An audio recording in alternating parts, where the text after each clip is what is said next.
Hello, hello. This is Now What with Gina, and I think we're live on all my channels. I don't know, but we're going to go anyways. And I'm clicking on things to make sure everything's where it's supposed to be. How are you guys today? I don't see anyone on here yet, but that's okay. We'll just keep going and get started almost immediately. I don't know. I never know what to do, but they said start right away. So go ahead and start with the topic for today is finding motivation, your motivation to get sober and stay sober.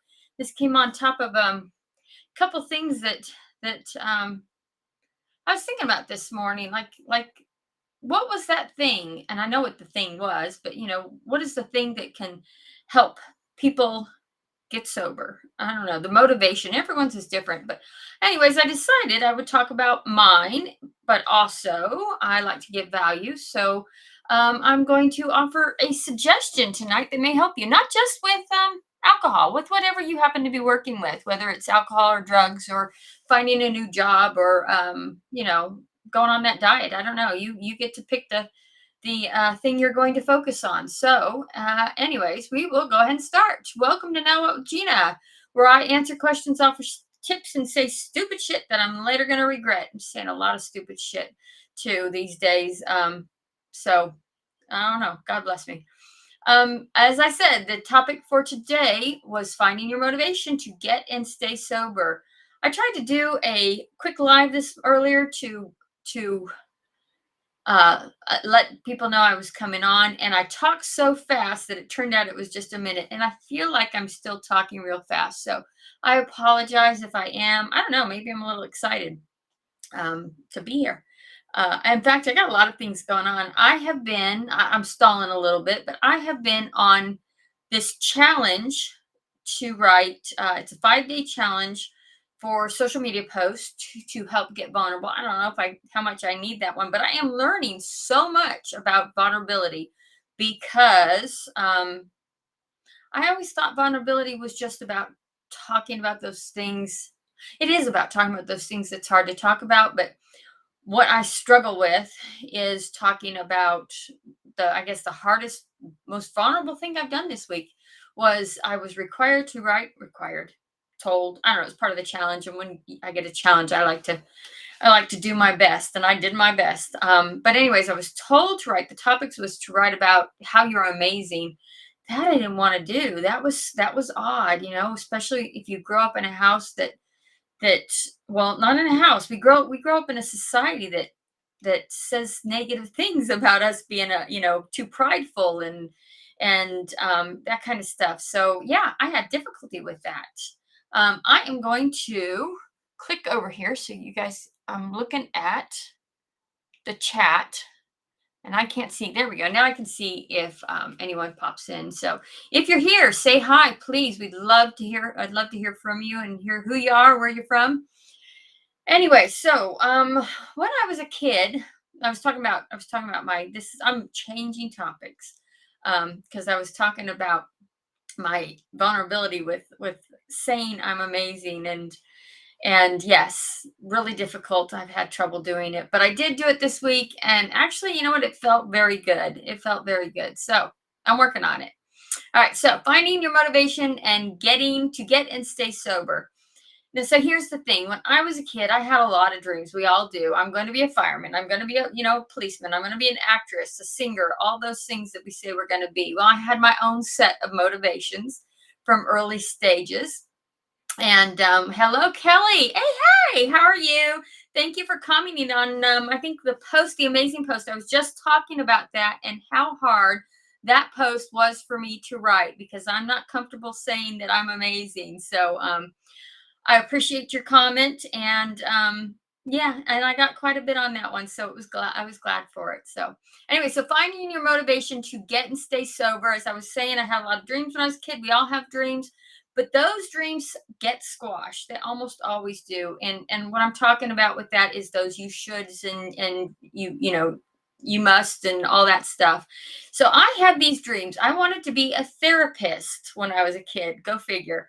But I was told that took too much education. I was told that if I wanted to be a psychiatrist, I'd have to get a doctor's degree, not just a doctor's, but I'd have to study doctor stuff. And I didn't want to do that. I don't know exactly what I need to study, but I think I was a little misled on that. But I was also told I'm not smart enough. You're not smart enough to get to that therapist degree. And that dream was squashed. And I kind of want to do some social work, and it doesn't pay enough. So that dream was squashed. And I at one point wanted to be a beautician. And Gina, you don't like touching people. Plus, sometimes they'll have lice, and you don't like lice. And to be honest with you, that was a good decision because I really don't like bugs. I hate bugs, despise them. So yeah, that one was kind of squashed. And actually, if you saw me cut my son's hair, you probably would have laughed because it would take 2 hours to shave it. I don't know why, but I was afraid. I was afraid of nicking him or hurting him or something. But anyways, stewardess. I wanted to be a stewardess, and you'll understand where this comes in when I talk about some in a little bit later. I'm going to talk about my other dreams. But I was told my butt was going to be too big, that they were high standards to be a stewardess. That has changed, by the way, and that I would never fit those standards. And so that dream was squashed. A business owner, I wanted to do that. And hi, Donna, how are you today? I wanted to be a business owner, but we don't come from money. So that dream was squashed. You get the picture. My last one, actually, that I had that I've held on to that was kind of supported, kind of squashed, I don't know, was that I wanted to be a writer. And I was told that you can't make money writing unless you write a book. And you don't have the the stick with it to write a book. I don't know. I am writing a lot these days. So while that dream was squashed for a bit, it wasn't completely. The problem with that is we're constantly being told what we should and shouldn't do, what we should and shouldn't want, what we should and shouldn't be like. And actually, the whole thing this came from, and I decided not to talk about it, but I guess I'm going to say it really quick, was that I went house hunting one time with someone, and they said, "Oh no, you don't want that, that because you'll have to change it." And no, you don't want that in the kitchen, and the sidewalk is bad. You're going to have to fix that. And all I kept thinking was, "Yeah, I do want it. Yeah, I do want it." And shut up because I do want it. And what's wrong with the freaking sidewalk? You think I'm going to tear it out and put a new one in? I was I was frustrated at being told what I can and can't be. And what ends up happening, well, is we give up on those dreams. And I know I did. Oh, I'll never get that. So I'll not want that. In fact, with that house hunting thing, maybe they were right. Maybe it's stuff I would have wanted, but I refused to believe that I wanted them because I didn't want to let myself down. In fact, the house hunting, I didn't even want to go because I thought, why waste my time on dreaming on something that I'll never get? I feel so differently now, so differently. Um, Anyways, so instead we give up our true desires and absorb those desires of someone else, the things that other people expect us to be. And when that doesn't work, because those desires stick with us, I mean, I'll tell you one that's stuck and still there. And when that doesn't work, we turn to alcohol to numb our disappointment, to numb the pain of not getting what we want. And I actually talked about this in a post, the four basic needs, four human needs earlier, and one of them is want, not really understanding what we want. And part of it's because we get so inundated with people around us telling us what we should and shouldn't be, or should and shouldn't do with our lives, that we just squash that down. So one of those things that I wanted that has nothing to do with career was to travel. I've always wanted to travel. Unfortunately, I am 53 years old, and I have been to Disneyland, I have been camping, and I've been on a few cruises, but they all went to the same place. So I haven't done the traveling that I wanted to do. When I was in the first grade, there was an assignment. This is how much I wanted this. The first grade, there was an assignment that we would come in and sit at our desk and travel around the world, and we would taste foods from around the world. And I got in trouble in the play yard for having too much fun. Literally, I was being chased and screaming because I was having fun. And when I got back in, I was told I couldn't go on that trip around the world. And that's probably my first heartbreak with travel. I wanted that trip around the world so bad. I didn't mind that I was in trouble. It wasn't that I was embarrassed, although maybe a little I was in first grade. All I remember is how disappointed I was that I wasn't going to get I wasn't going to get to travel, even though that travel was just in the classroom. In a little bit later, when I lived in Kentucky, we had this tree. It was huge, and you could straddle it, and the one branch went straight out. You guys can't see my arm, but it's pointed straight out.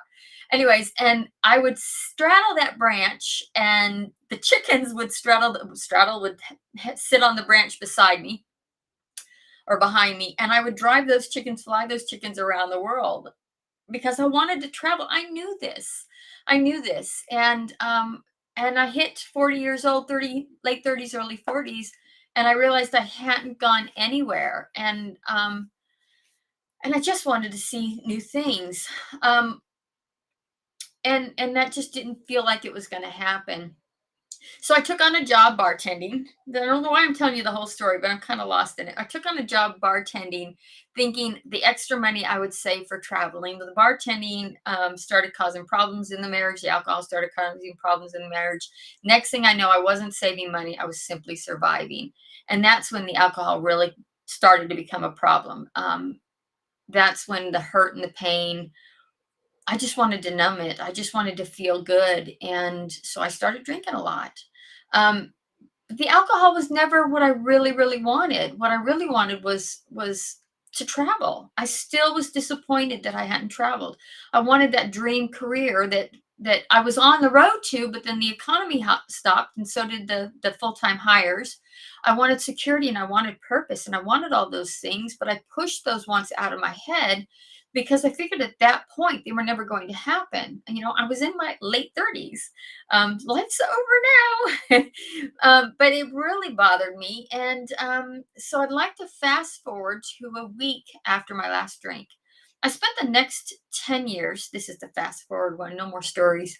I spent the next 10 years just really nothing going right. Nothing going right. Of course, I didn't know it at the time, but it was alcohol. You can't get clear in your head and you can't really strive for the things you want when your days are consumed by drinking it just wasn't I wasn't getting anywhere.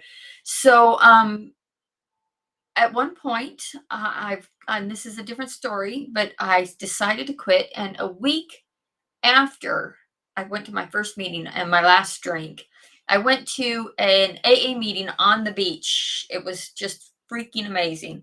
Um, it was dark. It was a nighttime meeting. I think it was 10 o'clock on a Saturday night. Everyone else, like, you could hear the party going on because it was Pensacola Beach, and there's a lot of party on Pensacola Beach. In fact, I was supposed to party that weekend, but I quit drinking instead. And I was at an AA meeting on the beach, barefooted in my shorts, and tiki torches around, and the moon. It was a full moon, and it was just wonderful. And we were doing our go around like we always do, where we have an opportunity to speak. And one of the people at the meeting said that I am grateful for my alcoholism because it gave me the experience I need to help others with this problem. And it hit me. It resonated with me. That everything that had happened in my life up to that point, good things and bad things, were leading me right to that moment. And when I say good things and bad things, I'm talking, my son's death and being a teacher and my own experience with alcohol. When he said, I'm grateful for my alcoholism because it gave me the experience I need to help others with this problem. And I thought of Allegory of the Cave, and I thought, yeah, okay, I get it. All that pain, drinking all those years. Okay, it gave me this experience, and that gave me purpose. It gave me purpose. And I want you to keep that in mind, because the whole point of my talk tonight is that in order for me, I had an easy time quitting. And part of that was because I had motivation. I had the right motivation to really focus on what I need to focus on to quit this and quitting and doing what I'm doing gave the whole thing. It made sense out of everything. instead of being a loser who drank 10 years away, I was getting an education, I guess you could say, instead of losing my son and his life ending for no reason whatsoever, I could make something out of it that helped people. And of course, as a teacher, I mean, that's what I was trained to do. Of course, I was teaching English at the time, but that's what I was trained to do. So it felt like everything in my life had led me to that purpose, and that gave me the motivation I needed. In fact, I went from, I really wasn't having trouble yet, but I hear people say things like, well, if I could drink, I wish I could drink. I really think about, I'm obsessed with drinking. And for me, it was, woohoo, I'm an alcoholic and I don't have to drink anymore. And I knew that, all these things that I've been through would help me to do this. So I'm kind of going in circles. Let me get myself back in check. In the meantime, Donna, you still hanging in? Let me know if you have any questions, because I like to answer questions. So it also reminded me of my values. So one of my favorite lessons when I taught school was Plato's allegory of the cave, and I would completely, like, just energize. It was like stick my finger in a socket, because I'm just shivering with whatever. I got hairs on my arms. That story, it's, oh, how old is, I think it's 2,624 years old, like I'm guesstimating. But it's really, really, really old, and teaching it was just crazy for me. It was, I don't know, it stuck with my values. So that also helped me define my purpose. Um, Plato's allegory of the cave, if you don't know, and I'm giving the real brief version. It talks about um, struggling to get out of the cave, which in my case was alcoholism, and get over my son's death. And as a kid, it was living in Kentucky and being told that I was not college material, and getting out of that cave and seeing the world as it is, or as it can be, and then your job is to go back into the cave to pull to help other people out, because you have the experience to speak their language. You know what their pain is, and you know how hard it is to look in the sunlight and see life as it truly is. And this was my opportunity to go back into the cave and help people, break their addictions. So these stories, I hope, got a little round circle here, help to demonstrate how we lose our true selves. What I wanted to be and do: psychiatrist, writer, beautician. I wanted to travel, and not being able to do it, how not being able to do that leads to addiction. The drinking buries the pain from not getting what we want. And it's, for me, it was drinking, but for other people, it's, harder drugs. For a long time before I started drinking, it was food. I was almost 300 pounds, so I had a problem with food. And some people gamble, and some people shop, and some people just work too much, so that helps us bury our pain from not getting what we want. And I'm hoping also it will show how our true desire can help with recovery. By reconnecting with what we really want, we can increase, stuttering here, the motivation to stay sober. And that's really what I did. I did not have the alcohol obsession. I just was just truly lucky. So, how do you find your true wants and desires?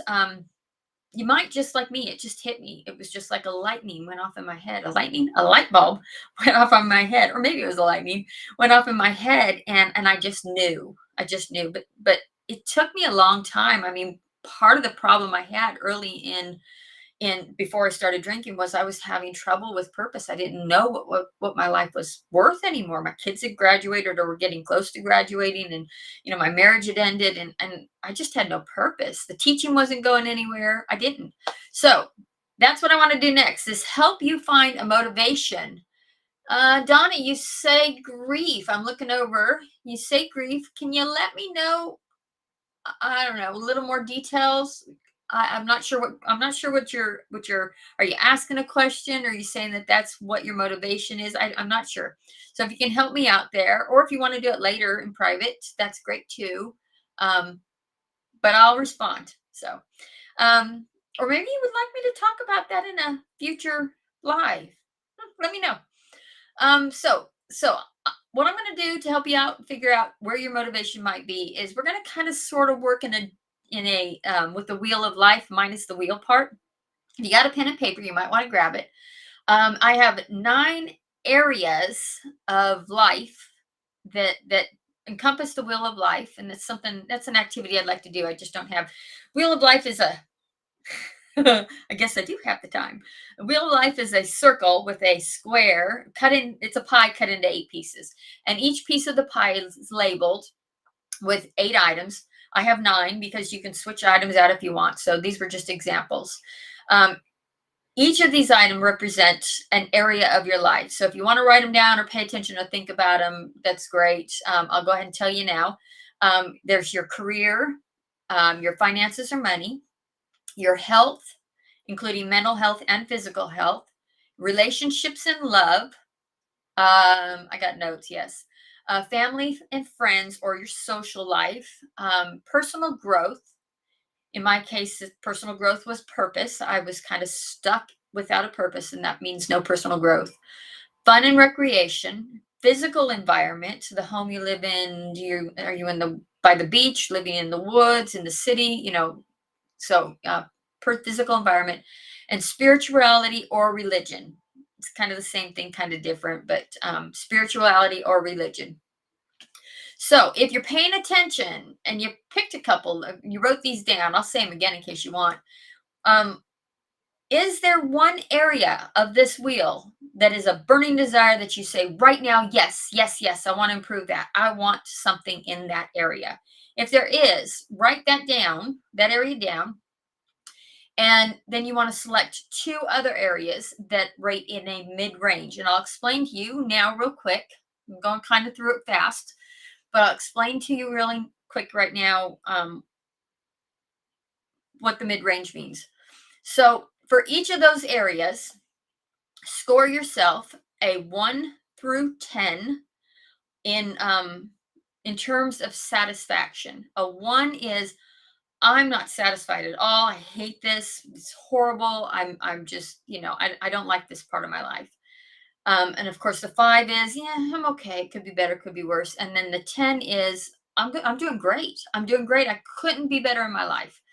Um, and so you'll give yourself a 1 through 5 in those areas. I'm going to go ahead and reread them in case you would like to go back and do that scoring. I don't know if you have a pen and paper, but if you do, or you can just rewind because this will go out in the replay and most everyone's going to see it in the replay. So there you go. So again, career, money, health, relationship, love, friends, family, or social, personal growth, fun and recreation, physical environment. Did I get them all? Yeah, spirituality or religion. Once you give yourself those scores, the mid range is of course the middle. 5. Hello, Andrea. You might want to. Hey, we're talking about motivation to help you quit drinking and stay sober, or stay sober wherever you're at. And I'm going through right now a chart or an activity, I guess, that could help you to decide what your motivation is, what your true motivation is. And so you might want to back it up a little bit when you get a chance later. But you're in right where the activity started, so you might this might be okay. Um, I've kind of gone around here, but if you Google "wheel of life," you'll see what I'm talking about by the 8 areas of life. We're scoring according to satisfaction, based on a score of 1 to 10. 1 being I'm not satisfied at all. 10, I'm satisfied with this area of my life. And I will read it one more time, real quick, a little bit faster this time. Career, money, health, relationships or love, friends and family or your social life, personal growth, fun and recreation, physical environment, or spirituality or religion.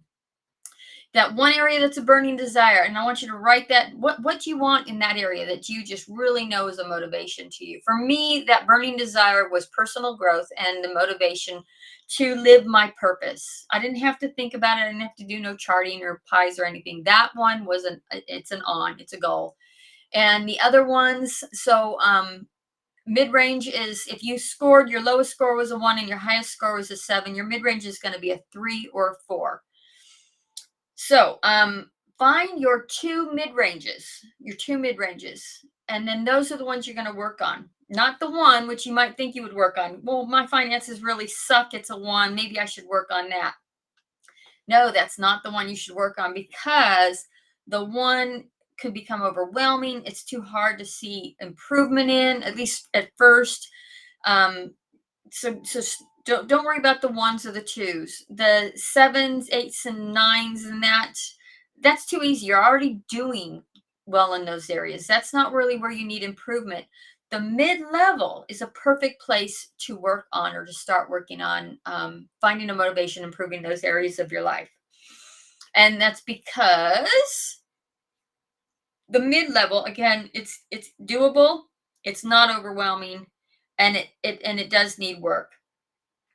Also, with the mid level, if you're mid level, for example, where's my example here? So, if your relationship is high, you scored a 9 on relationships, and your career, you scored a 5 on, which is mid range, and your finances and money is low range, you scored a 3 on. Say you choose to work on your career and you make that your goal at the mid range, your relationships are going to get better already, because when you're coming home not angry at work and not feeling frustrated with yourself, your relationships will get better. Your low range is going to get better, because if you get a better job, then it's going to improve your money.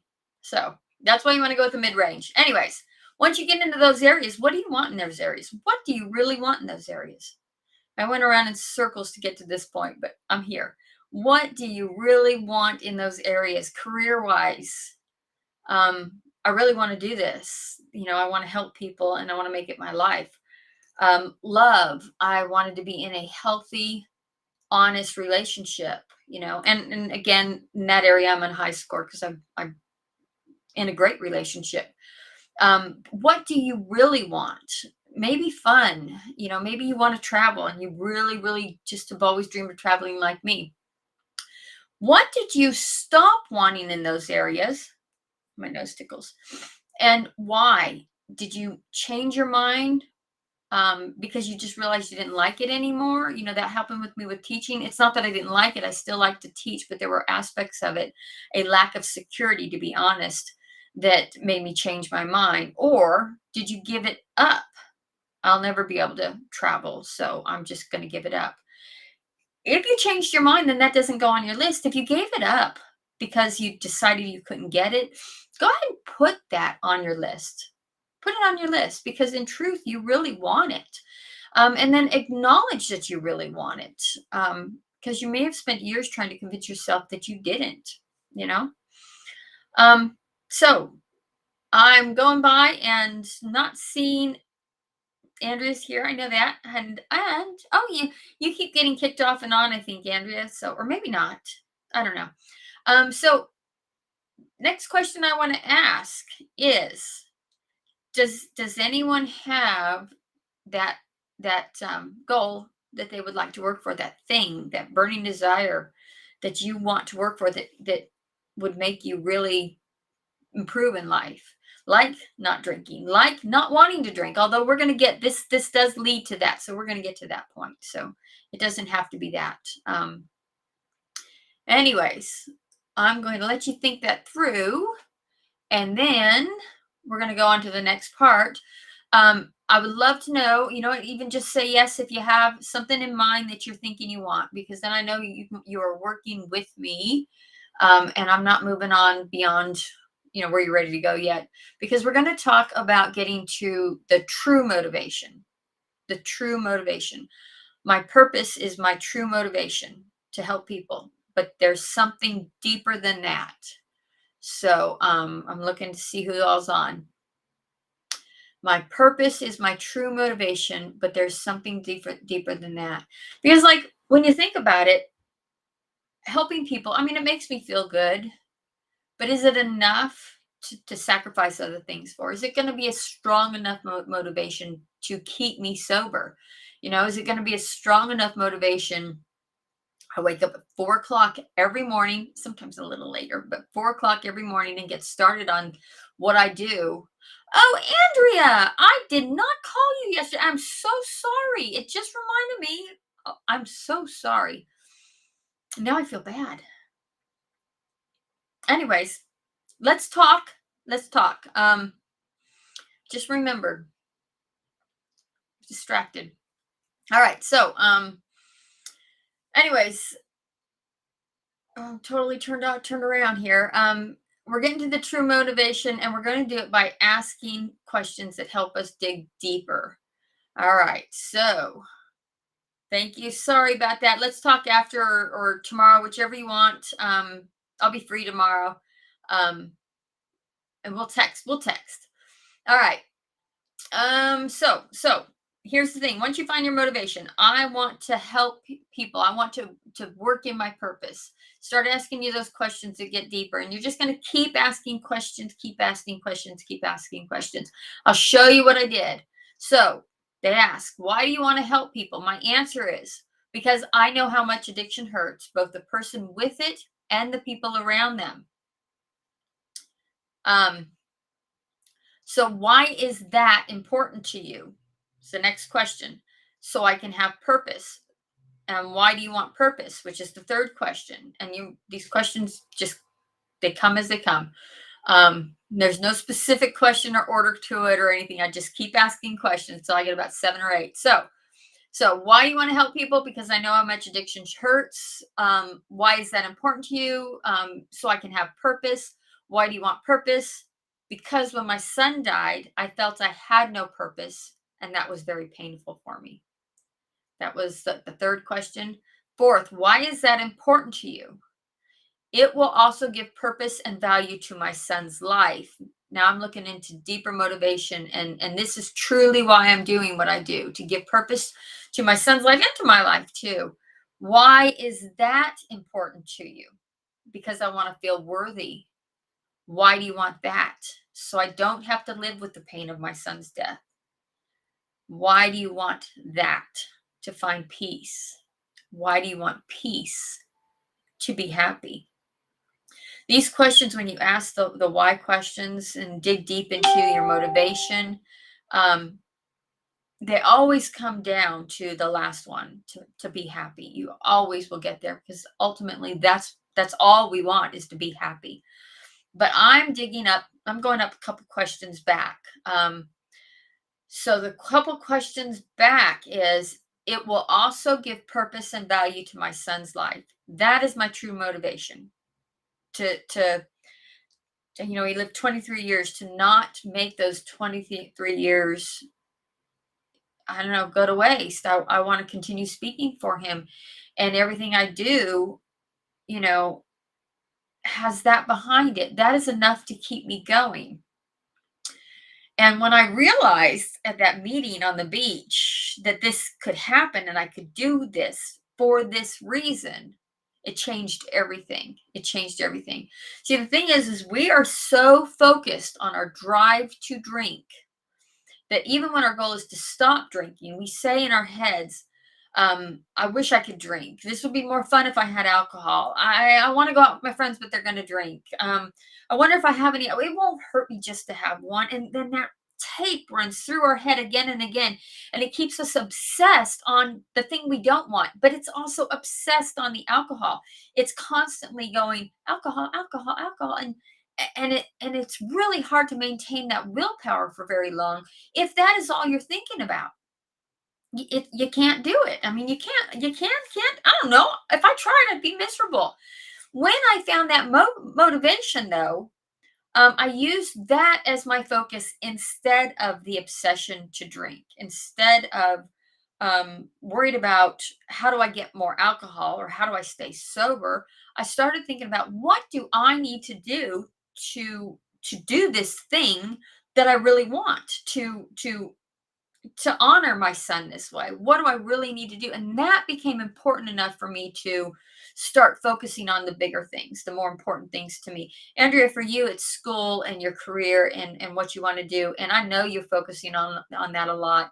And so what I did was focus on, how do I get this? How do I fulfill this motivation that I want, this want that I want? And I knew that what I would have to do is, first of all, learn how to coach, get skills and techniques that I can use to talk to other people.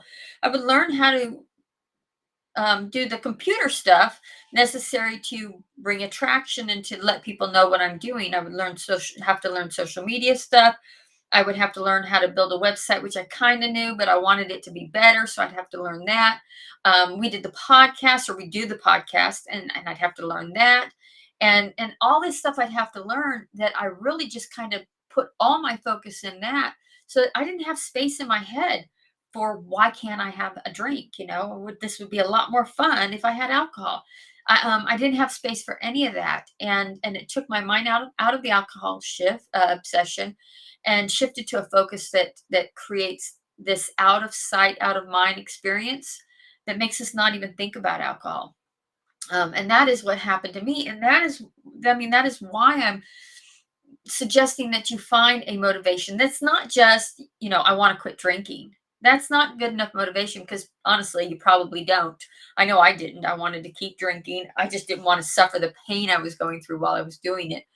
Um, Something that might be stronger than, I want to quit drinking. And Andrea, in your case, without going into too much details, is this goal of helping. You also want to help people, um, and you've got school and you've got other things, but you can't get that if you're drinking. I couldn't. My head wasn't clear enough. As a writer, I had reached a point where I couldn't write. I just flat out couldn't write. My head wasn't clear enough. So, um, So a greater understanding of our true goal will give you more motivation to quit. I want this more than I want alcohol. I need this like I need to breathe air. Without this, I will die. How many times have we felt that way about alcohol? And most of us gave up everything to get it. Everything to get it. Career. For me, it was career. For me, I lost relationships with my children. I ended up losing a child, but I don't totally know that was because I was drinking. But it could have been because I wasn't there to see he needed help. Um, you know, I damaged relationships with my family. I have to I wanted alcohol that bad. I have to want this true motivation more than I want the alcohol. And to go to work isn't true motivation. Let's just get real. Go to work. It's not going to feed me enough to get me past. In fact, having to go to work at a job I didn't want meant that I wanted to come home and drink more. So I needed something deeper than just that. Knowing your true wants can help guide you. So it guides us towards making those next right decisions. And it can help remind you of what you truly want, or to help remind you of what you truly want. Ask these questions when you're making those decisions. What do I have to do to get what I truly want? Go to school, learn about coaching, connect with people, learn about the computer. Those things are all positive things that will get me to my goal. What will interfere with getting what you truly want? Of course, alcohol is one. Also, not doing your homework, spending time around people who are drinking. What else will get you? Not taking your job seriously, not having a good relationship, communicating with your wife if what you want is to improve your marriage. Not yelling at your. Here's one we've been talking about. We've been talking, not in this session, but Vince and I have been working on stuff for families with children with addiction, and a lot of times there's a lot of not children with addiction, loved ones who love someone with addiction. Um, but they do a lot of screaming and yelling. I like screaming and yelling. Why do I keep saying that phrase? They also do punishment, consequences, increasing consequences, and that'll interfere with getting what you truly want, because it's going to end up pushing the person who has the drug or alcohol problem away so that you can no longer help them. So you ask these two questions. What do I have to do to get what I want? And that's what you focus on. What will interfere with getting what I want, what I truly want? And you get rid of those things. Those cannot be part of your life. It's got to be something strong enough that you're willing to do that too. Remind yourself of your true desires every day and know that you can achieve them. If you see up behind me, I have my vision boards up there. These are things I really want. And so I remind myself of these things. I have them up here so I can remind myself of these things every day, if I forget what my purpose is, I go look at this board. If I forget one of those, I don't have my Jeep up here. I want a Jeep, and that's like a goal, a dream. If I forget what that is, though, I look at the board. If I'm making bad decisions, I look at the board and I ask myself, are the decisions I'm making going to get me what's on those boards? Two boards.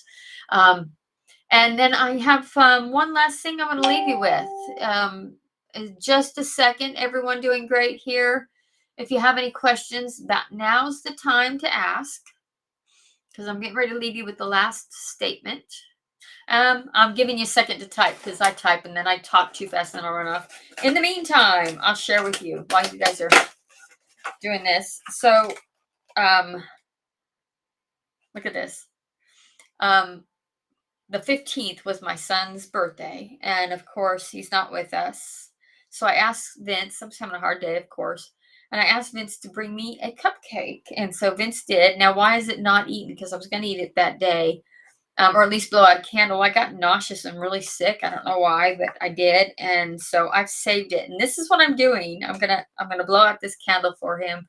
It's 2 days late, but Vince, I felt really guilty doing that. And Vince said, well, would he rather you enjoy the cupcake or do it now because you feel guilty? And I said, he'd rather me enjoy the cupcake. So tonight I'm eating a cupcake, just in honor of my son. Anyways, here we are. We ready? The last question or last statement I want to offer you is a quote from Paulo Coelho. I don't know if I said that right. Someone can correct me if they want. And that is, it's the possibility of having a dream come true that makes life interesting. It's the possibility of having a dream come true that makes life interesting. You can do anything you want. Anything that, the only thing that's stopping us is ourselves. And we give up our dreams and we live an unfulfilled life. And quite often it leads us to drinking. And there are other reasons, living in fear. For me, fear of not fulfilling my life was enough to keep me drinking, but the possibility of having a dream come true, makes life interesting. Yeah, my life is a heck of a lot more interesting since deciding that this is a possible thing, that, and then starting to work for it. You got to take action. Absolutely have to take action, and you have to, one step at a time. It may be baby steps at a time, but it's possible and you can do it. And I'm going to get off my soapbox and go eat my chocolate cupcake. And thank you all for joining and letting me ramble a bit, because I get nervous and I still ramble. So in the meantime, Andrea, I will text you as soon as I'm off of here and I get settled a little bit, because I got to make room for myself. I got equipment all set up. Anyways, I'll give you a text. If you have a question that you want to ask, please feel free to ask it. You can DM me or reach out to me on my email address. It's Jeanna at nowsobercoach.com, and that's spelled with a J, Jeanna. Feel free to email me. I don't know. I think I even have a phone number out there someplace, although I don't call, because usually the person that calls me wants to sell me a car warranty and help me pay off my student loans, which, I think I owe 26 cents. So dealing with anxiety and coping, is that what you want to talk about next week? I'm going to put that on my list right next. I think it's something I need to get with. I got a lot of friends who handle anxiety with alcohol, coping skills. Yes. So, okay. I'll do a little research and I'll bring that in next week. And for all of you who are still watching, next week's topic is coping skills for anxiety. And it will be on next Thursday night at 7, as long as all goes well, 7:00 p.m. Thursday night. Now What with Jeanna on all the channels. Apparently, I learned today that I'm not supposed to say the channels because they read those in the algorithm and then it knocks me down. So I'm not going to say any channels. I'm just on all the channels. Yes, Andrea, that's exactly what I'm going to focus on, dealing with anxiety without alcohol. Because like I said, I have a lot of friends, and all my friends now are drinking. So not drinking. They're former drinkers. So I got a lot of people I know dealing with anxiety. So good. That's what happens next. We will see you next week at 7 o'clock Thursday night on Now What with Gina. And thank you for joining me. I really appreciate it. Bye. Okay, now I find my mouse. Bye.